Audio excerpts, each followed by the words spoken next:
On January 3, 2026, U.S. troops landed in Caracas. Within 6 hours, Venezuelan President Maduro was captured in his own residence and flown to New York. 3 days later, he appeared in a federal courtroom in Manhattan charged with drug trafficking and terrorism. This has never happened in peacetime, but this wasn't just a criminal case. Because that same day, the White House froze all Venezuelan oil exports, seized dozens of tankers, and took control of billions in oil revenue. Officials called it a mission to restore democracy. But look deeper and you'll see something else. This wasn't about Venezuela or Maduro. It was about what the United States is truly protecting. Not human rights, not international law, but the dollar, specifically the petrodollar, the system that lets the U.S. print money, buy oil, and fund wars. Without consequences, Venezuela tried to break that system. So the system broke Venezuela. This isn't a theory, it's a pattern, and it just reached the point where the rules had to die so the currency could live. Let me show you how the petrodollar survives by breaking the very rules it was built on, to understand why the U.S. would capture a sitting president. You need to understand what Venezuela was doing, and what the petrodollar really is. Let's go back. In 1974, the United States made a deal with Saudi Arabia. You sell oil only in U.S. dollars. In return, we give you weapons, protection, and access to American markets. Soon, every major oil exporter followed the result.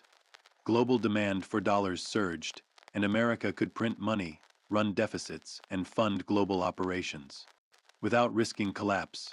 That's the petrodollar system. Now fast forward to Venezuela.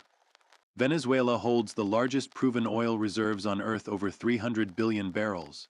But instead of playing by the rules, it started doing something dangerous. It sold oil for Chinese yuan, for euros, even for crypto. It made oil deals with Iran, Russia, and China outside the U.S. banking system. It didn't just reject the dollar, it challenged the system that gives the dollar its power. And from 2018 to 2025, it doubled down, signing multi-year, non-US oil contracts with BRICS countries.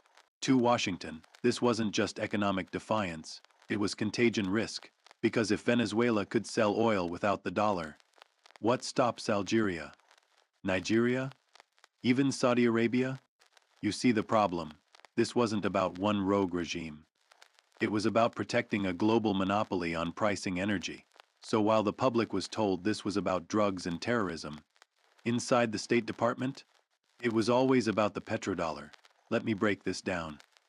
On January 3, 2026, Maduro was arrested by U.S. forces during a high-speed raid on his presidential compound in Caracas. His wife, Cilia Flores, was taken into custody alongside him. Both were flown to New York under sealed indictments, accused of leading a narco-terrorist network. That was the official line. But here's the timeline. Just 4 weeks earlier, Venezuela signed a massive 10-year oil deal with China. It guaranteed Beijing access to up to 60 million barrels per year, priced not in dollars, but in yuan. That deal crossed a red line, because it wasn't just large, it was long-term, and it sent a signal to other oil-rich nations. You can survive outside the dollar. Let me be clear. This wasn't about punishing one dictator. It was about preventing a precedent. That's why the arrest came fast. No resolution, no extradition, no attempt at international cooperation, because this wasn't law enforcement. It was regime capture. Maduro was put on trial in Manhattan's Southern District Court. He pleaded not guilty. The case, still ongoing, is sealed under national security provisions. But his removal achieved what sanctions couldn't: immediate collapse of Venezuela's non-dollar oil exports. One senior U.S. official was caught off record saying, quote, "This wasn't about Venezuela, this was about containment." Translation: contain the spread of alternative oil payment systems, contain BRICS energy independence, contain the erosion of petrodollar dominance. Now watch what happens. The day after the arrest, oil tankers flying Venezuelan, Russian, and Iranian flags were seized in international waters. Treasury issued emergency rules to block any transaction linked to Venezuelan crude unless cleared through U.S. banks. In less than 48 hours, the entire oil export infrastructure of Venezuela was either frozen, rerouted, or brought under de facto U.S. control, all justified by one arrest. Funny how that works. After Maduro was in U.S. custody, the next phase began. It wasn't televised, but it was far more consequential. The Pentagon activated a classified energy control protocol internally called Operation Lockpipe. Its goal? Total seizure of Venezuela's oil exports. Within 72 hours, over a dozen oil tankers were intercepted in international waters. Some were headed for China, others for India and Turkey. All were redirected or impounded. The justification. Executive Order 1246. Any oil linked to individuals indicted under federal criminal statutes could be seized as proceeds of transnational crime. Translation. If the oil belongs to Maduro's Venezuela, the U.S. now owns it. Let me break this down. Chevron and ExxonMobil were granted emergency licenses to re-enter Venezuelan oil fields. Not under international law but under U.S. legal immunity agreements. At the same time, the Treasury created a Delaware-based entity to temporarily hold Venezuelan oil revenues for, quote, future democratic governance, which means billions in oil money are now sitting in American-controlled accounts. Funny how that works. Domestically, gas prices dipped briefly. Oil analysts credited increased Western access to new reserves. No one mentioned the military seizures. Meanwhile, the Venezuelan economy imploded. Lost 60% of its value in 1 month. Inflation doubled. Hospitals ran out of fuel. Electricity blackouts returned. But in Washington? Markets stabilized, the dollar rallied. The energy sector surged, so let's connect the dots. Maduro is captured under narco-terrorism charges. Oil assets are frozen using a law designed for cartels. U.S. companies move in under emergency contracts, and revenue is parked in a Delaware trust waiting for a friendly government. This isn't a conspiracy theory, it's a mechanism.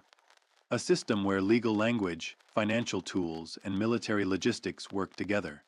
Not to spread democracy but to secure energy, and not just energy, dollar-priced energy. This was never about Venezuela. It was about what Venezuela tried to do.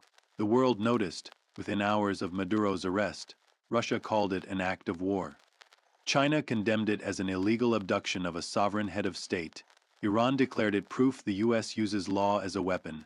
Even allies hesitated. Germany issued a statement calling for restraint. Brazil refused to recognize the interim government Washington tried to install. Mexico demanded proof that Maduro was still alive. At the United Nations, a resolution was introduced to formally censure the United States for violating international law. It passed the General Assembly but was vetoed in the Security Council, by the U.S. of course. Let me put this in perspective. No sitting president has ever been kidnapped by a foreign power, flown to another continent, and put on trial in their courts, while their country was stripped of its resources in real time. And yet there were no consequences, because power writes the rules. And when it needs to, it rewrites them. U.S. officials defended the operation as an extraordinary but necessary enforcement action. They cited drug trafficking, terrorism, and human rights abuses. But behind closed doors?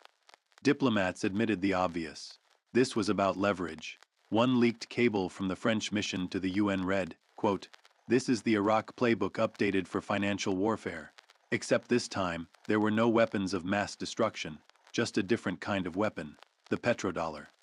Because when a state breaks from the dollar and shows others how it's not just defiance, it's contagion, and in a system built on compliance, contagion must be eliminated. So the U.S. didn't just arrest a man, it sent a message. To every oil-producing nation, to every central bank, to every potential challenger watching, break from the dollar and you break the rules. Break the rules and the rules will break you. Let's get one thing straight. Venezuela wasn't a threat because of how much oil it pumped. It was a threat because of how it got paid. Here's how. The system is supposed to work. Country A sells oil to Country B.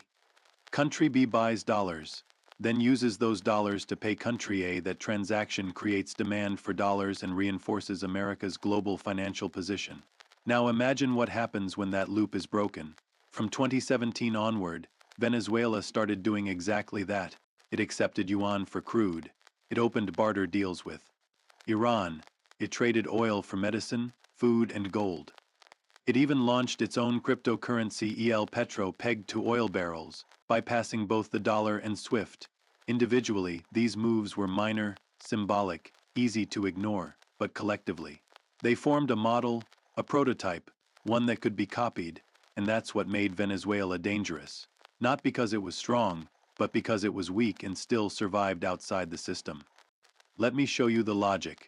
If Venezuela, under sanctions, under hyperinflation, under diplomatic isolation could sell oil without touching the dollar, then what stops a stable nation like Saudi Arabia from trying the same? That's what Washington feared, because once the world sees there's another way, the game is over, and that's not just theory. In 2025, a leaked memo from the U.S. Treasury warned, quote, Venezuela's persistence in non-dollar oil transactions represents a systemic risk to dollar demand velocity. This must be neutralized before replication. That word replication is key. The petrodollar doesn't need for to function. It needs fear. Fear that if you step outside, you'll lose access to markets, to credit, to trade, to safety. But Venezuela didn't just step outside. It made a tent, and other nations were starting to gather. BRICS members, African exporters, Central Asian states, all watching. That's why Maduro was taken. That's why the oil was seized. That's why the playbook escalated. Because the petrodollar isn't just a currency system. It's a global firewall, and Venezuela found a way around it. The petrodollar system is built on rules.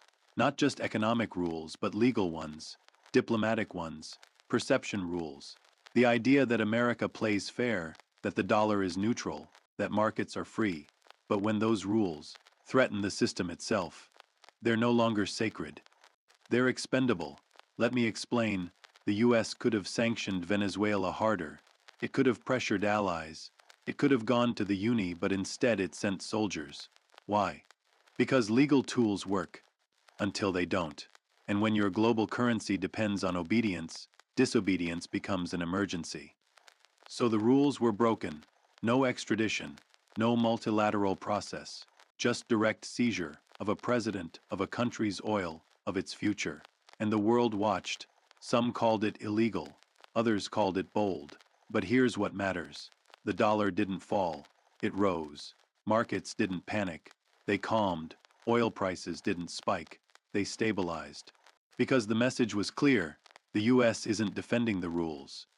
It's defending the system that the rules support. And if that means breaking those rules, so be it. Let me put it bluntly. This wasn't about law. It was about hierarchy. Who gets to define legitimacy? Who decides what counts as terrorism, crime, or democracy? Who controls the flow of oil and the currency it's priced in? In 2026, that answer was made painfully clear. The petrodollar lives not because of trust, but because of force, not because of consensus. But because there is no alternative that Washington will allow to exist without consequences, and the price of creating that alternative is regime change. The lesson is brutal, but it's consistent. Every time a country tries to exit the system, Iraq, Libya, Venezuela, the exit is closed, not with negotiation, but with destruction. The rules are not the system, they're the packaging. And when the box is threatened, the packaging gets ripped apart. Once the rules were broken, something had to replace them, not just militarily but legally, financially, and symbolically. So the U.S. moved fast. A transitional council was announced made up of exiled Venezuelan opposition figures. Chevron and ExxonMobil were granted full operating licenses in the Orinoco Belt. A new entity registered in Delaware was tasked with managing Venezuelan energy revenues on behalf of the Venezuelan people.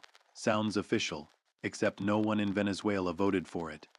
No one outside Washington recognized it, and no legal framework existed for it. But it worked. Oil contracts continued, tankers flowed, and the money went where it needed to. Let me show you how this shell operates. First, legal cover. The Delaware entity was structured as a non-profit trust claiming neutrality and humanitarian purpose. Second, corporate distance. Oil was extracted by U.S. firms, but the revenues passed through third-party intermediaries avoiding direct government responsibility. Third, narrative control. U.S. media framed the operation as restoring economic stability and supporting democratic transition. But on the ground, there was no government, no transition, just chaos and oil and silence. Meanwhile, Maduro sat in a Brooklyn detention center. His court case stalled under sealed national security motions. His wife vanished from headlines. His government collapsed. and the system moved on. A senior executive at Chevron reportedly told investors, quote, "We now have operational security in the region for the next decade." That's code for, the competition is gone, no more dual pricing, no more barter, no more crypto, no more yuan, the dollar is back, but at what cost? The rules are gone, sovereignty shredded, legitimacy manufactured. This is the new face of control. It wears legal paperwork like armor. It uses democracy like a crowbar. And it leaves behind just enough plausible deniability to make journalists hesitate. This isn't the end of the petrodollar. It's its rebirth, but not as a system of cooperation, as a shell. Hollow on the outside, hardened on the inside, held together not by treaties but by velocity.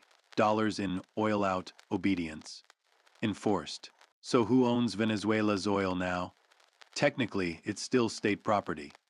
But the state no longer functions. The Maduro government collapsed. The opposition government was never elected, and the new transitional authority set up with U.S. backing has no real presence inside Venezuela. Yet somehow oil production continues. Facilities are staffed, tankers are moving, contracts are being signed. So who's signing them? Let me walk you through it. In April 2026, Chevron resumed full operations in the Orinoco Belt under a special license issued by the U.S. Treasury. ExxonMobil followed weeks later, securing rights to previously nationalized fields. Both companies operate under legal immunity provisions, meaning they're shielded from future lawsuits, sanctions, or ownership disputes. Meanwhile, a Delaware-based trust registered as Petro-Vene holds all international revenue from Venezuelan oil sales. The board includes former World Bank advisors, ex-U.S. diplomats, and energy consultants tied to the American Petroleum Institute. No Venezuelans. Petro-Vene doesn't distribute revenue back to Venezuela. It holds funds for future stabilization, a term with no legal definition. In practice, this means oil money is locked in Western financial institutions indefinitely. That's not ownership, but it's control, and control, especially over energy, is everything. No bullets, no colonies, just contracts, lawyers, and temporary structures that never seem to expire. If you're wondering who profits, Chevron shares hit a record high, ExxonMobil increased its dividend, and the trust's financial custodians BlackRock, Vanguard, State Street collect fees on every dollar that moves the Venezuelan people.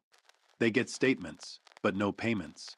This isn't a handover, it's a holding pattern, a geopolitical freeze, oil in limbo, profits in motion, sovereignty suspended. It's a hard question. Is Venezuela still a country? On the map, yes. In the uni, yes. But functionally, that's a different story. Since Maduro's arrest, no single authority controls the government. The military fractured, the judiciary shut down. The central bank stopped publishing data. There is no legislature, no national elections, no recognized leadership inside the country. What remains is a patchwork of local mayors, disconnected provinces, and informal militias. Caracas is technically governed by an interim council appointed in Washington, but on the ground, its officials require U.S. military escort to travel. Power outages are routine, hospitals have no supplies, teachers haven't been paid in months. So what is this? It's not occupation, it's not annexation, and it's not nationhood. It's a gray zone, an oil zone, a legal vacuum filled by financial structures, corporate contractors, and just enough political theater to keep up appearances. Let me put it another way. If you remove a country's president, freeze its accounts, control its exports, and rewrite its contracts without installing any functioning replacement, what do you call that? The answer doesn't exist in international law, but in markets. It's called risk management.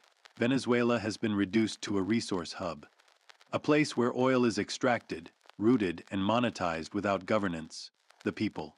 They're spectators, sometimes rebels, sometimes refugees, but rarely citizens.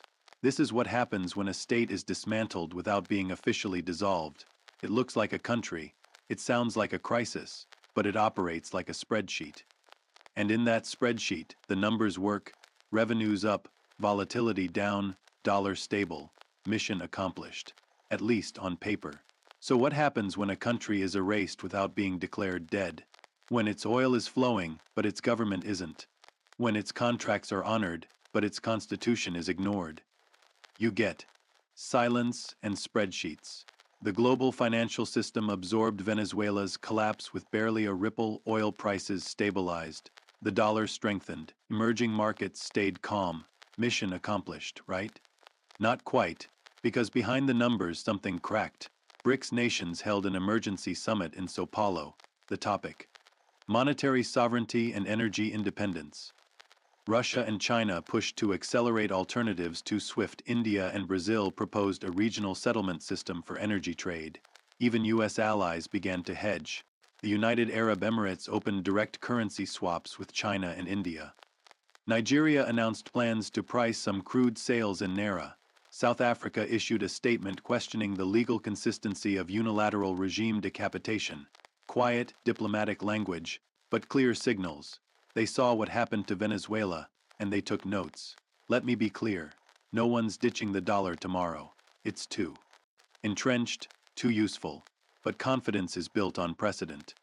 And precedent just got shattered. If the dollar system requires dismantling states to survive, then it's not a system, it's a structure. One that enforces compliance, not consensus.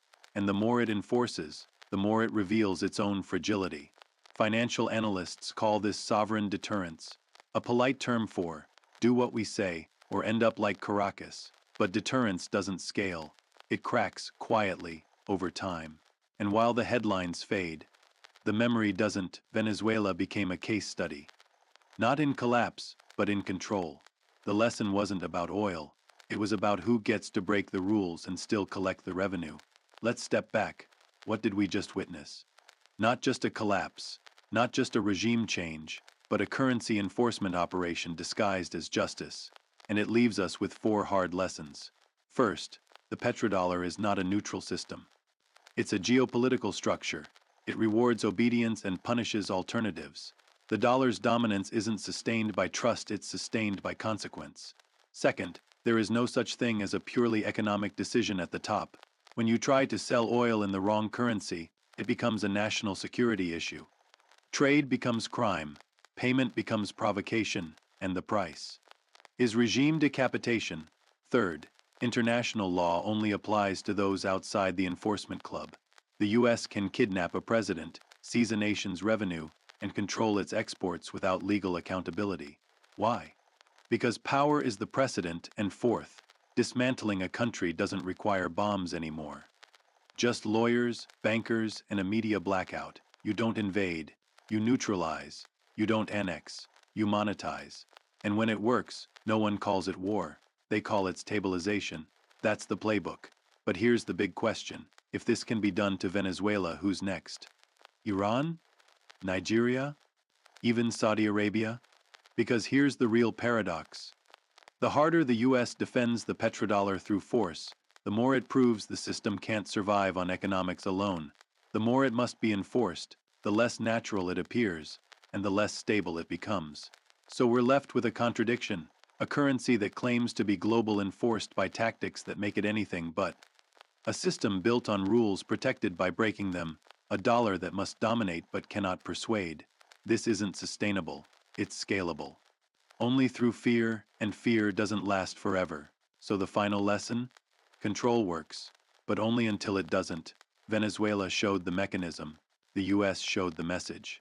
And now, the rest of the world is watching. Will they comply? Or will they prepare?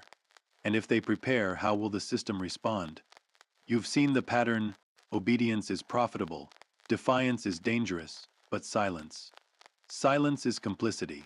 And now, so now you've seen how the US arrested a president, seized a nation's oil, rewrote the rules, and did it all to keep one currency on top. But here's the question: if you own dollars, if you live inside the system, are you okay with this? Would you be okay if it were your country? Your currency? Your leader? You've seen the receipts. Every quote, every law, every contract in this video came from public sources, declassified memos, executive orders, federal court documents. Not a theory, not a hunch, a system built, tested, enforced, and now exposed. If you learned something here, tell someone, share this video. Ask questions, read the sources, because silence is the fuel that keeps this engine running. And it's running hot. Now want to know where it's going next? Here's a hint. In 2023, one country signed an oil deal with China in yuan, hosted joint naval drills with Russia, and announced its own digital currency for cross-border trade. It also happens to own the second largest oil reserves on Earth, and it's already on Washington's watch list. That country is Iran. And in our next documentary, we are going to show you exactly how the next front in the petrodollar war is already being built quietly, digitally, and with global consequences. Don't miss it. Subscribe, stay sharp, and remember, if you want to understand power, follow the money. If you want to understand money, follow the oil.